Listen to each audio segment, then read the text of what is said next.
నమస్తే అందరికీ. నేను మీ ఆర్వి రమణ. గత 25 సంవత్సరాలుగా తెలుగు రాష్ట్రాల్లోనే కాకుండా ఇటీవల కాలంలో కర్ణాటక, తమిళనాడు ప్రాంతాలకు కూడా ఆర్వి టూర్స్ అండ్ ట్రావెల్స్ విస్తరిస్తూ ఉంది. ఈ శుభ సందర్భంలో భారతదేశంలో ఉన్నటువంటి అత్యంత విశిష్టమైనటువంటి యాత్ర చార్ధామ్ యాత్ర గురించి మీకు ఇవాళ నేను వివరించబోతూ ఉన్నా. దేశంలో ఉన్నటువంటి దివ్యమైనటువంటి ప్రదేశాల్లో అత్యంత ముఖ్యమైనటువంటి ఆలయాలుగా పేరుగాంచినటువంటి ప్రదేశాలు యమునోత్రి, గంగోత్రి, బద్రీనాథ్, కేదార్నాథ్. ఈ 4 ఆలయాలను కూడా ఒకసారి సందర్శించుకొని రావడాన్ని మనం పిలుస్తూ ఉన్నాం చార్ధామ్ యాత్ర. అసలు వేసవి కాలం ప్రారంభమైంది అంటే చాలు దేశం నలుమూలలా ఉన్నటువంటి కోటాను కోట్ల హైందవ భక్తులు అందరూ కూడా ఎదురు చూస్తూ ఉన్నటువంటి ఒక దివ్యమైనటువంటి యాత్ర చార్ధామ్ యాత్ర. ఇలాంటి చార్ధామ్ యాత్రకు సంబంధించి ఇటీవల కాలంలో మనం సోషల్ మీడియాలో చూస్తూ ఉన్నాం. హెలికాప్టర్ తో ప్యాకేజ్ కల్పిస్తాము, చక్కటి వసతులు ఏర్పాటు చేస్తాము, 20,000కి ప్యాకేజీ, 25,000కి ప్యాకేజీ, ఇలా రకరకాలైనటువంటి మోసపూరితమైనటువంటి ప్రకటనలతో మీ ముందుకు వస్తూ ఉన్నారు అందరూ కూడా. నేను చెప్పాల్సిన అవసరం లేదు. ఆండ్రాయిడ్ మొబైల్ అలా ఓపెన్ చేస్తామంటే సోషల్ మీడియాలో పలు పలు రకాలైనటువంటి ఆర్గనైజేషన్స్ అన్ని కూడా వస్తూ ఉన్నాయి.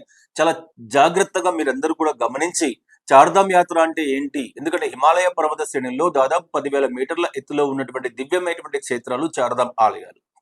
అలాంటి ఆలయాలన్నింటినీ కూడా హరిద్వార్, రిషికేశ్ బేస్ క్యాంపుల నుంచి వెళ్లి దర్శనం చేసుకుని రావడానికి కనీసం అంటే 11 రోజులు టైం తీసుకుంటుంది. హరిద్వార్ టు హరిద్వార్ 11 రోజుల సమయం హరిద్వార్ టు హరిద్వార్ తీసుకుంటే, హరిద్వార్, రిషికేశ్, ఢిల్లీ, డెహ్రాడూన్ ఇలాంటి కొన్ని ప్రదేశాలను కూడా మనం సైట్ సీయింగ్ లో కలుపుకుంటే ఈ యాత్ర దాదాపు 13-14 రోజుల కాలం పాటు అవుతుంది.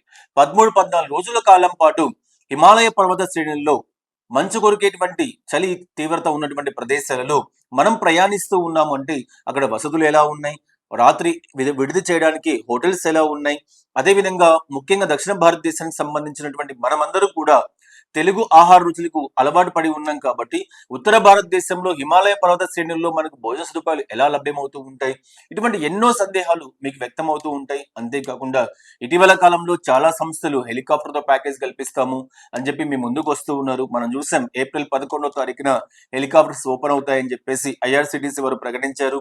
దాని తర్వాత ఉదయం 11 గంటలు అన్నారు, సాయంత్రం 6 గంటలు అన్నారు. సాయంకాలం 6 గంటలకు వెళ్ళిన తర్వాత 15వ తారీఖు సాయంకాలం 6 గంటలకి మీకు హెలికాప్టర్స్ ఓపెన్ అవుతాయని చెప్పేసి ప్రకటనలు మనకు చూస్తూ ఉన్నాం. ప్రయాణికులారా, భక్తులారా, మీకు అందరికి కూడా తెలిసిన విషయమే. దేశంలోనే క్లిష్టమైనటువంటి యాత్రగా చార్ధామ్ యాత్ర. అలాంటి క్లిష్టమైనటువంటి యాత్ర వెళ్ళాలి అనుకుంటే ఒక సరైనటువంటి ప్రణాళిక ఉండాలి, చక్కటి ఆర్గనైజేషన్స్ ఉండాలి.